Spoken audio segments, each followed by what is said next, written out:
let's talk about triangles and some congruent triangles. Remember, the word congruent means they're the same.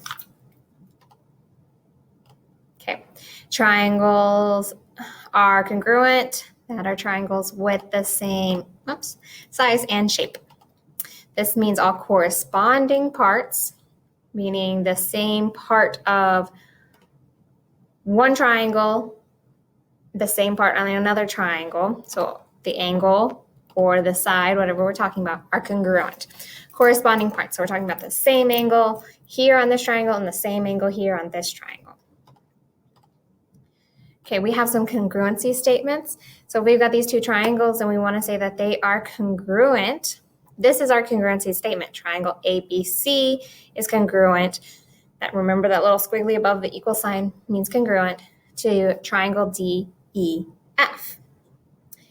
The thing to remember is order is important. So remember, I have it. The little tick marks mean one little tick mark means that it's congruent to the other places where you see one little tick mark.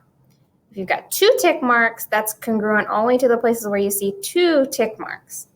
Same thing with 3 and if there's 4 or more. Same thing with your angles. If you see only one little arch, then it is only congruent to the other one with one little arch. If you've got 2 little arches, it's congruent to only the others that have the 2 and 3 and so on and so forth. So that means that when we're writing our congruency statements, it doesn't matter the order of the first triangle, but you'll see that this one goes from A, B, C. When we're writing that statement for the second one, we have to go in corresponding parts. So angle A on the first triangle, look at the little arches, is congruent to angle D. So we got to start with D. So A and D have to go in the same positions of our statement. So then it goes A, B. Which one's congruent to B? E is. So it's got to go D, E. And then the last one, obviously, is F. So this one goes this way. If you wrote it D, F, E, then your congruency statement would be wrong. So a valid congruency statement must match all corresponding angles and sides, which is what I just went over. All right, we have this thing, abbreviation called CPCTC. And that's just summarizing what we just said, that corresponding parts of congruent triangles are congruent. If we know that 2 triangles are congruent, these 2 triangles are the same, then we know that each part of corresponding parts are congruent. All right, let's look at these 2 triangles. And we got some tick marks and little arches, meaning we got some congruent parts. I'll use that word. And let's look at what angles are congruent and what sides are congruent. So we look at P first, the one little tick mark on that triangle. What angle on the other triangle only has one little tick mark? H, right here. So that means P is congruent to H. And you can do the little angle sign, I just didn't here. So now let's move on to the one on our PTW triangle. Which one has 2 tick marks? That's T. Now look at your other triangle. Which one has 2 tick marks? That's G. So P is congruent to G. Same thing, 3 little tick marks, 3 little tick marks. These 2 angles are congruent, W to D. All right, let's look at our sides. So I just start off with 1 little tick mark. You can start anywhere. Let's start with 1 tick mark on our PTW. Where's the 1 little tick mark on the other triangle? It's right here. And so those 2 lines, remember we name lines with 2 letters. So PW is congruent to DH. And let's look, 2 tick marks, 2 tick marks. So P or TP is congruent to HG. 3 tick marks over there. These 2 lines are congruent.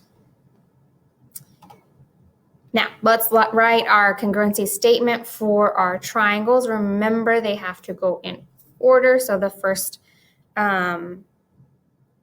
triangle order doesn't matter, but the second triangle order does matter. So I just chose to write the first one as PTW. So then I just matched up. And y'all, I did it wrong. I totally did this wrong. Look, see, I still make mistakes. So I did this wrong because P matches up what? With H. I don't even know why I went. Yeah, come on. So H. And then T matches up with G. So H, G, finally T. See? Even I don't get it right all the time. All right. So I don't even know what I was thinking when I typed this up. Make sure the corresponding parts match. So if I started at P, I got to start at H because we even wrote it down in our table that those are the two ones that match up. All right. Of course, we're going to throw in some algebra and some variables. We are looking for corresponding parts, so we are going to take what we're given, our congruency statement, U, V, W, and T, S, R. So how those are written is what parts are going to be corresponding. So U is going to be corresponding or congruent to T. So So we wrote it like that, U, V, W, T, S, R. So these are the corresponding parts. So this leg of 12x minus 7 is congruent to the 53 leg because those are in the same spot, same corresponding parts.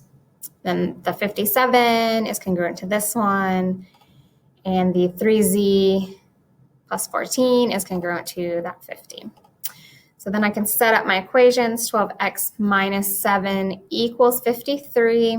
Solve for x for 5. 57 equals 5y minus 33. Y is 18.